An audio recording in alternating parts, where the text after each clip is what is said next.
এই মস্তিষ্ক রয়েছে না, এই মস্তিষ্কর দাম গবেষকরা জানাচ্ছে, যদি বিজ্ঞানীরা জানাচ্ছে, যদি বানানো যেত তাহলে 5,000 কোটি টাকা লাগতো এই মস্তিষ্ক বানাতে, তবে এত সুন্দর হতো না। এই মস্তিষ্ক চালাতে যে বিদ্যুৎ লাগে, এটাকে 2,000 কোটি কিলোওয়াট বিদ্যুৎ লাগে। একটা মস্তিষ্ক পুরো বাংলাদেশ চলে যাবে, আর কিছু বিদ্যুৎ বাইরের দেশে বিক্রি করে এই দেশ টাকা রোজগার করতে পারে।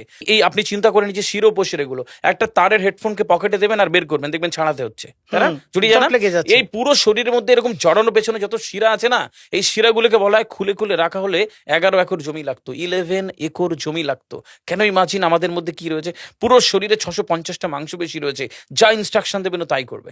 আজকে একবার ভেবে না কাল একটা বাইক কিনবেন, হন্ডা কিনবেন, আপনি বাইরে বেরোবেন দেখবেন সব বাইকের দিকে নজর যাবে, এই বাইকটা ভালো, এটা সুন্দর, মাইলেজ ভালো, কোনটা ভালো, কি দেখবো।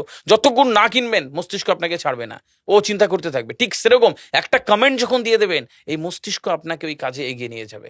পৃথিবীতে মানুষ না বেসিক নিডস গুলো ফ্রি পেয়ে গেছে। ভাবুন তো একবার, পৃথিবীর সবচেয়ে লাক্সারিয়াস ড্রিঙ্কের নাম জানেন? পৃথিবীর সবচেয়ে লাক্সারিয়াস ড্রিঙ্কের নাম হচ্ছে পানি। পানি, জল। জল। যদি 5,000 টাকা লিটার কিনতে হতো তাহলে মানব জাতি কয়দিন বাঁচতো? ফাইন, তো পৃথিবীর পানিকে ফ্রি করে দেওয়া হয়েছে।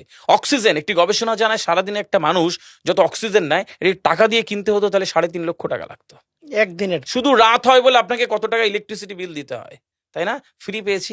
আমরা সারাদিনে যতবার অক্সিজেন নিই, শ্বাসটা নিই, 17,609 9বার থেকে 23,608 বার। এই যার একবার দমের কষ্ট সে জানে একবার শ্বাস নিতে কত শ্বাস নিতে কত তাহলে কষ্ট। বেসিক নিডস গুলো তো ফ্রি। আর বাকি জিনিস আল্লাহ সুবহানাহু ওয়া তাআলা দিয়ে দিয়েছে।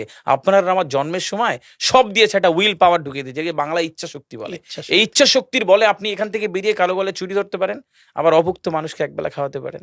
এই দুটোর জন্য আপনার বিচার হবে আর আপনার জীবন একদিকে যাবে। বুঝতে পারে, ফিল করতে হয় কেন দেওয়া হয়েছে। আমরা বেশিরভাগ মানুষ দেখবেন নামাজে দাঁড়ানোর সময় যে কোনো একটা ঘেমো গন্ধওয়ালা পোশাক পরে নামাজে দাঁড়াই, বিয়ে বাড়ি যাচ্ছি হেভি ফিটফাট করে। কখনো এটা ভেবে নামাজে দাঁড়ায়নি যে আল্লাহ সুবহানাহু ওয়া তাআলার সামনে দাঁড়াচ্ছি, সামনে যিনি দাঁড়াচ্ছি। আমাকে সৃষ্টি করেছেন, আমার রবের সামনে দাঁড়াচ্ছি। এই ফিলটা হয় না। আমি সিজদায় গিয়ে বলি সুবহানা রাব্বিয়াল আলা, ও ঢাকায় নামাজ পড়ছি আর ঢাকুরিয়াতে রয়েছে আমার মন, কেন মানে বুঝি না।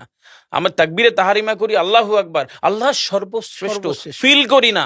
যখনই না ফিল করবেন তখন অনুভূতি আসবে না। সূরা জুমার আয়াত নাম্বার 9, খুব সম্ভবত আল্লাহ সুবহানাহু ওয়া তাআলা কোরআনে বলছে যে জানে আর সে জানে না, দুটো ব্যক্তি এক হতে পারে না।